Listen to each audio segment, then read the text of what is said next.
Hey everyone, it's TV dinner time. Kick your shoes off, get comfy. Today we're continuing our conversation on Presumed Innocent. We have two episodes so far. This is the third. We have the first episode was episodes 1 and 2 of Presumed Innocent, season 1 from 2024. Episode 2 was 3 and 4. And then today's episode, this episode, is episodes 5 and 6 or whatever. Episodes 5 and 6. Presumed Innocent 2024. New show. If you haven't seen it, spoiler warning. We are talking about the episodes. So if you haven't seen them, turn it off or watch the episodes real quick and come back. But we'll get into it. Yeah, because episode 6 ends with a pretty heavy thing, and I wonder like how it continues on. I don't know. Yeah, I'm interested in that. But the fact that they alluded to it in 5. Yeah, right. Like the whole like head exploding thing. Yeah, and that was the first time like watching this show that I was kind of like, damn, they telegraphed that. You think? Yeah, it seemed out of nowhere. Where I was like, what? Yeah, like, it felt unnecessary. Like we've talked about 4 episodes, and it was like we couldn't predict what was happening next. We were just like on the edge of our seats. We talked about how much we were like anticipating the next episode. Like we finished episode 2, we're like, oh man, I can't wait for 3 and 4. And we watched 3 and 4, we're like, oh, I can't wait for 5 and 6. And after watching 6, yeah, I'm excited for the last 2 episodes because that's going to close out the season. But the fact that they telegraphed that Ray was going to have something happen to him was too predictable. And that kind of annoyed me. Yeah, and also like I don't know. I guess it's like you kind of do want sometimes where it's like it takes you out of the realism, but like the whole like it's a dream, and it like, but it was like it seemed so out of nowhere that like okay like now like were they like going down a different route and someone just decided to be like let's do something that's like really shocking or like eye opening and stuff where it's like the other things in the story were really shocking and eye opening and stuff already, so it's like it seemed kind of weird. But yeah, I didn't take it as like they're telegraphing it, but now that you're like looking at it and you're like, oh, okay, well that you kind of almost assumed that was going to happen. Whether or not he's dead will be the question. I think is like, because my thing was like, doesn't that just like mess up the whole trial? Don't they have to like start all over if he dies? Actually, I do wonder.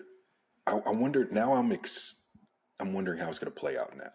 Now that this occurred, it's. Hey, are they going to delay the trial while he's in the hospital?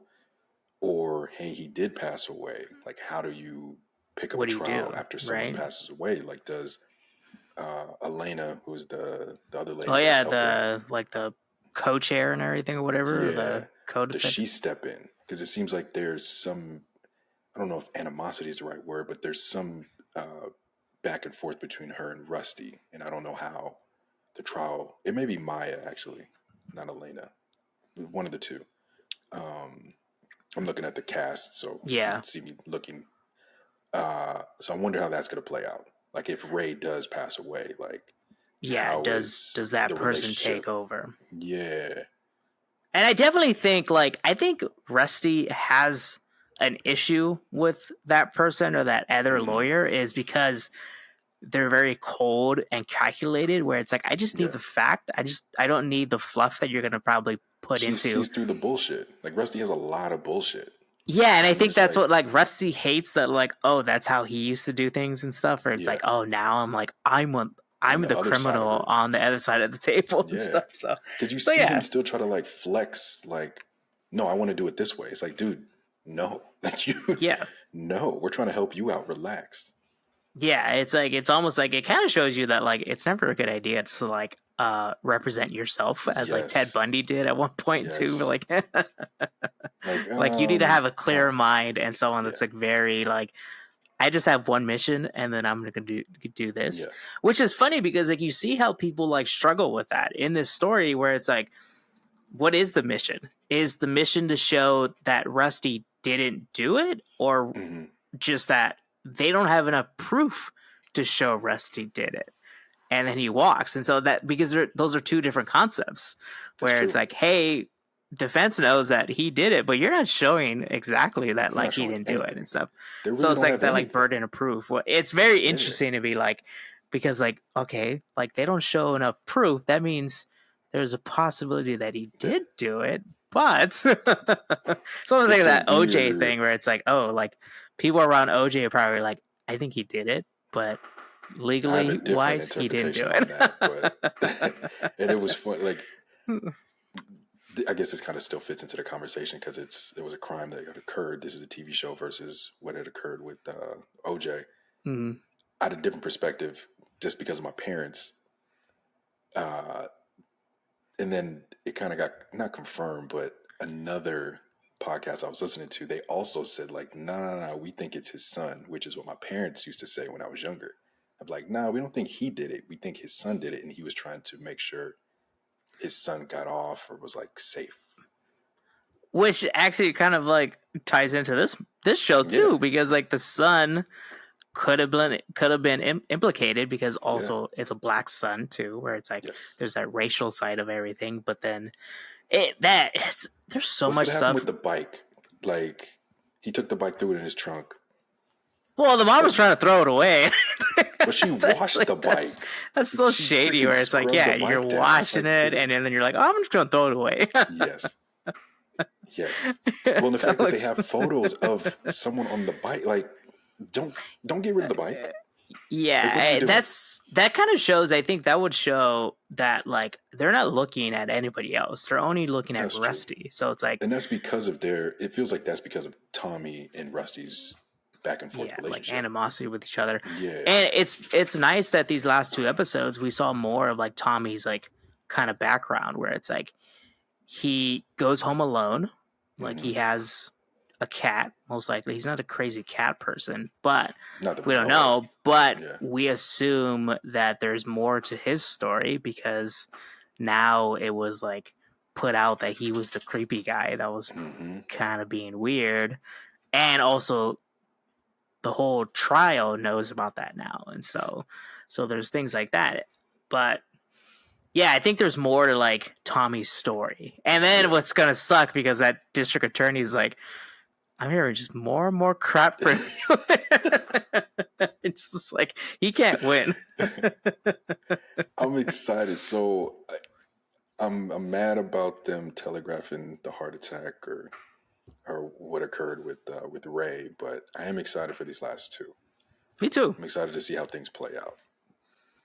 Yeah, it is an interesting, and I think what's like, I think I've said it before, where it's like, what's the most interesting thing about like true crime stuff is that like you're almost like trying to place yourself into that situation because Hmm. it's like, yeah, it sucks to have like a trial that like basically places your whole family up into the microscope and everything because Yeah. like you're a douchebag dad and husband and then also like this person is dead and you're like the Yep. last person that saw them probably. So yeah, like all of that sucks, and I think that's like what's like so interesting to us because it's like if like magically in your head you're like thinking like if that was my life, like is this how it would play out and everything? So it's like a weird like living in their shoes, but then you know you're not in their shoes. Yeah, I'm definitely happy I'm not in Rusty's shoes because the stuff Yeah, he's been or going through, either of them. I'm It's like like, the children, man. yeah, It's like I don't honestly, know how the children like end up going back to school and be like, "Hey, everything's yeah. normal and everything."